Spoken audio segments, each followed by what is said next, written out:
Hello, fellow traders. 'Tis I, the Rumpled One, coming to you on Tuesday, October the 6th.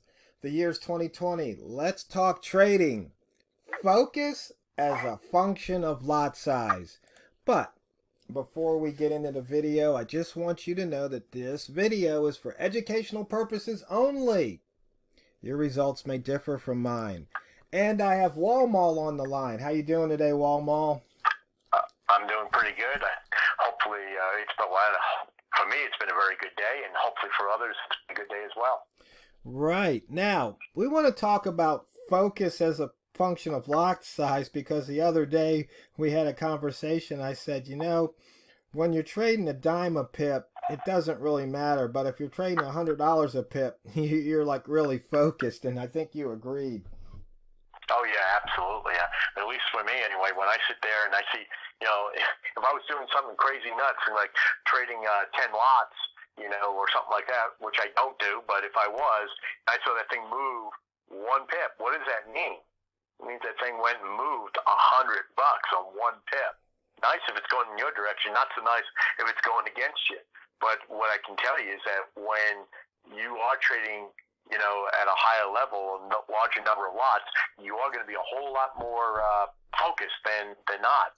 And just a few minutes ago, I was in a trade, and I had more on than I normally put on, and you were asking me questions about something. To be honest with you, I can't even tell you what you were asking me questions about.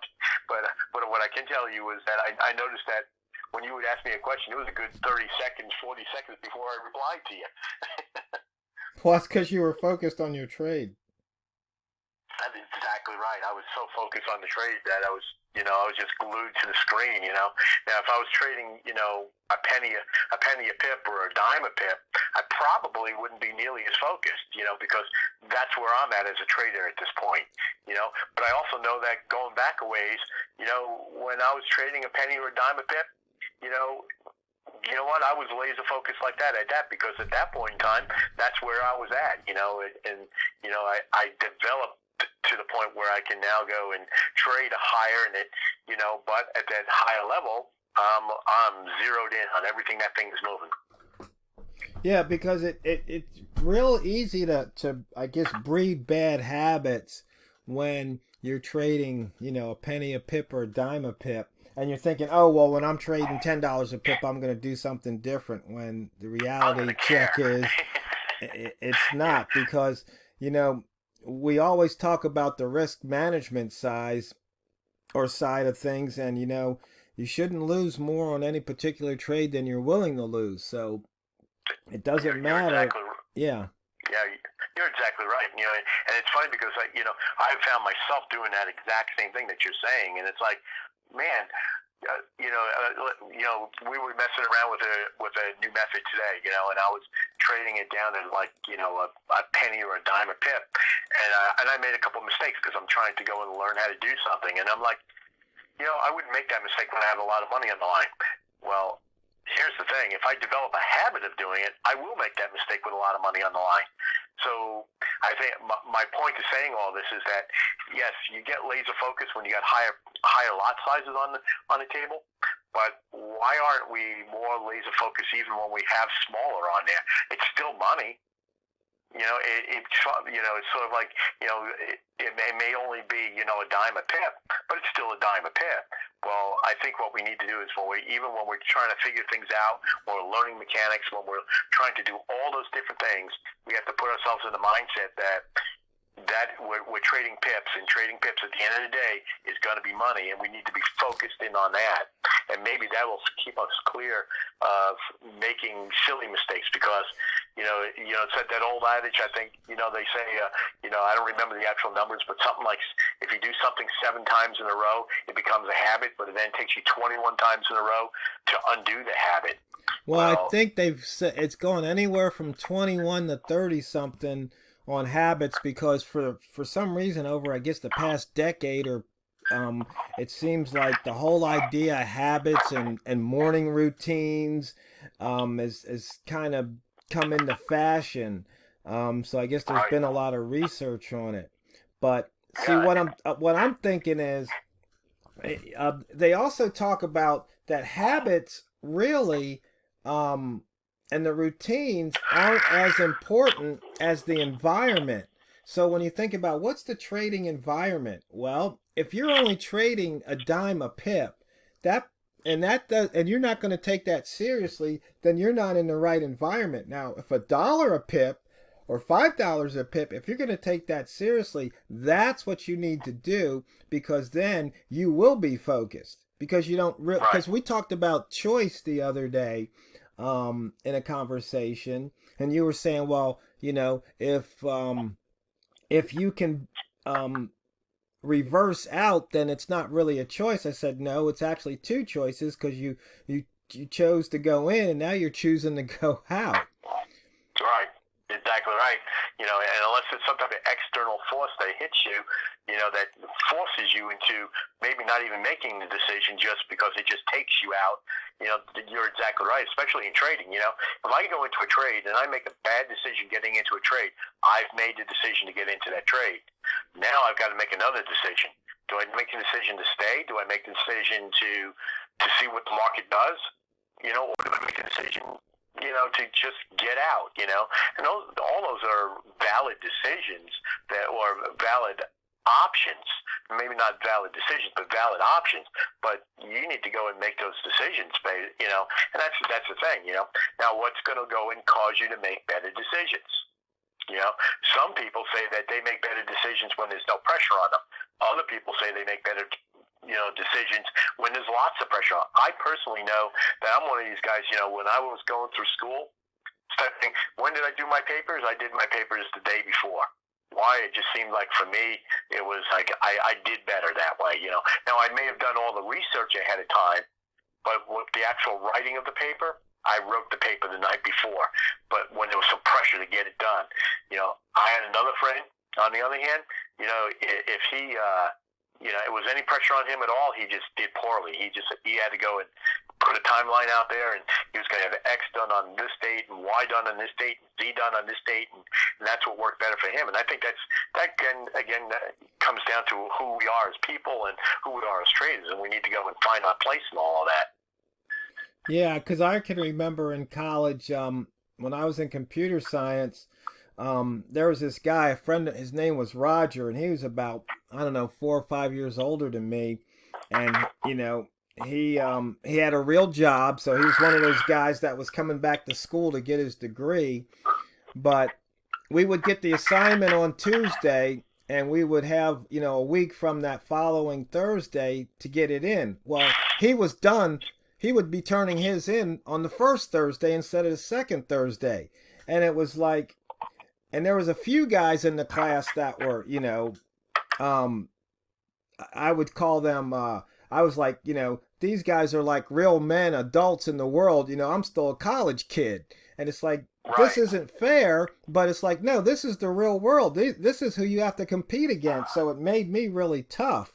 So what I would do is, every day I would, review my notes. Every day I would work on whatever project there was. So there was the only time I get in the crunch time is if for some strange reason I was, had a difficulty with the assignment. But I didn't want that pressure.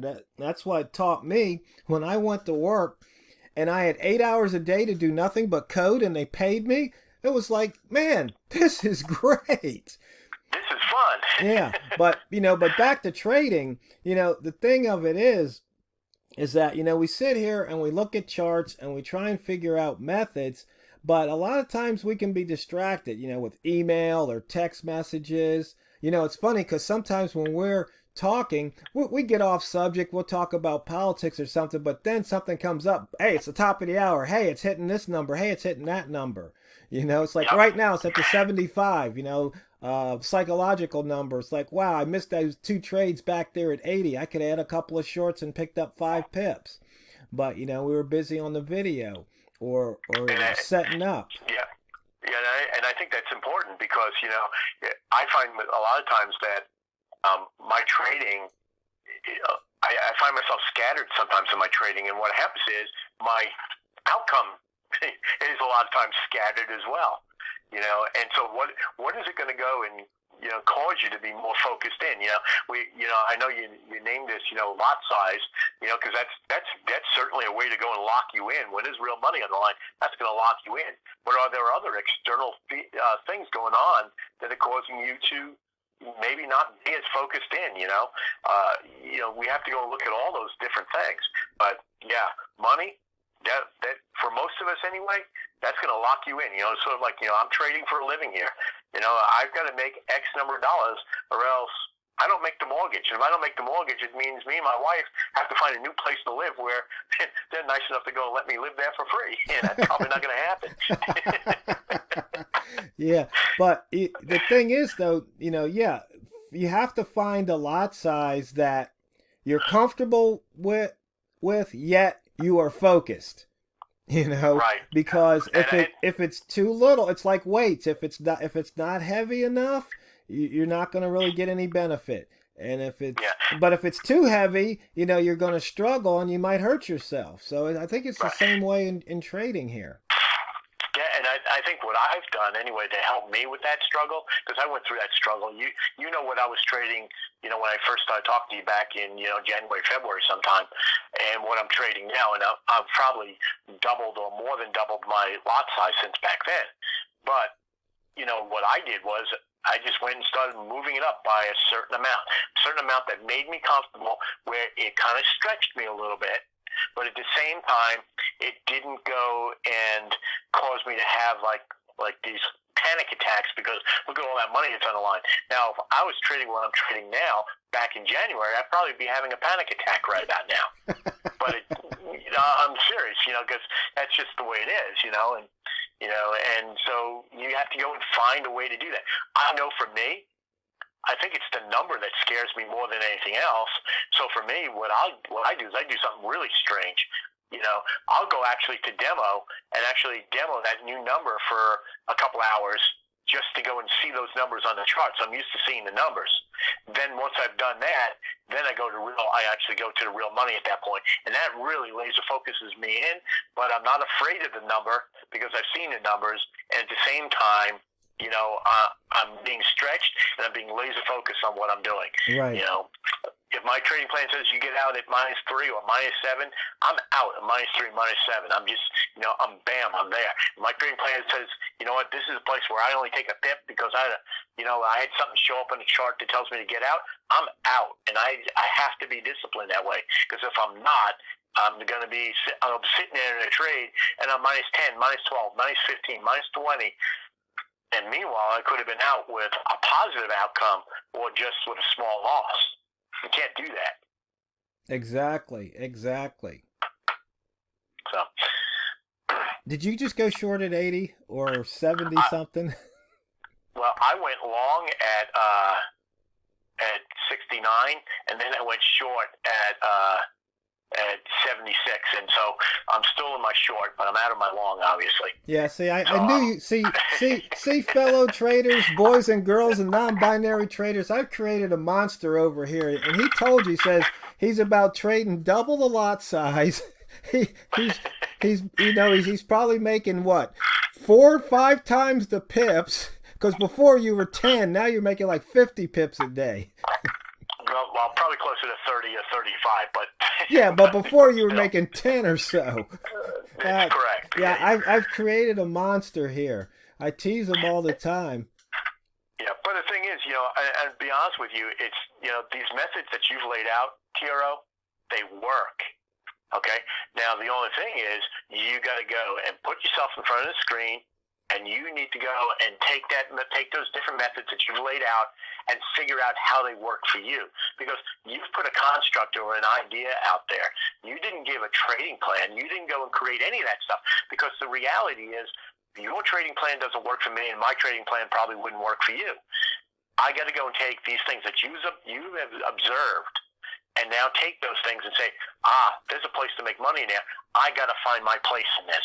Yeah, well, that's kind of like what I talked about yesterday about, it's skill versus talent. But the one thing is the fastest 15 minutes in trading has just gone by. So that's what happens when you focus. Time flies when you're having fun, right? So it's not what you trade, it's how you trade it. So go out there and drain the banks. This is the Rumpled One, over and out.